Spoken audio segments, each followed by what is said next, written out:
Hello, this is RunningRobert, and today we'll be talking about the Assertio Holdings ASRT second quarter 2025 summary. Today is the 12th of August 2025, and the quarterly report came out yesterday, so we are going to look at the bullish and the bearish parts of it. I generally follow small cap pharma. I do games, I do a little bit of everything. So if you like what I'm doing, hey, please like, subscribe, or super thanks. All of those help, and thank you. Disclaimer is I did buy under 110 and sold for a slight loss at 90. Of course, stock went down more than that, but it's something I am keeping on my watch list, and we'll kind of get into why I'm doing that in the video.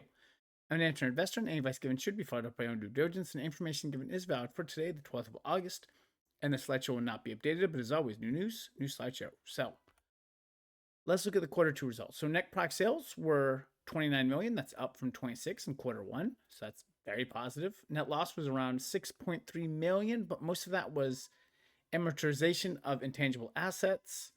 That is a wordful. That was at 9 million. And then other various paper exercises like warrants and stuff like that that don't have any impact, and go from there. Because at the end of the quarter, cash was 98.2 million. That is up from 87.3 at the end of quarter one. So, almost 10, 11 million in cash. There's $40 million in debt, but it's not due until September 2027.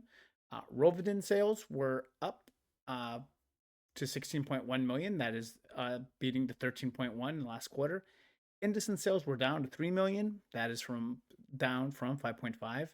And Sympazan sales were around 3.2. That's up from the 2.2 million from the last quarter. So 2 up, 1 down.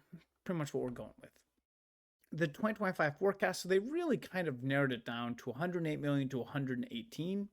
That is slightly down from 2024, where it's 124 million. Total costs for 2024 were 150 million. However, 30 million of that was that amortization and loss of assets. So you're really looking at 120 is what you probably will be spending in 2025. But the company posted an overall positive quarter, gaining 11.2 in cash. So that is looking pretty good. Is this what hope feels like? I have forgotten about the stock. It might just be heartburn. Who knows? Overall, with increasing sales and increasing cash, the company is definitely in good shape. I know they keep talking about the Sympazan in a new patient population. We will know more in September 2025.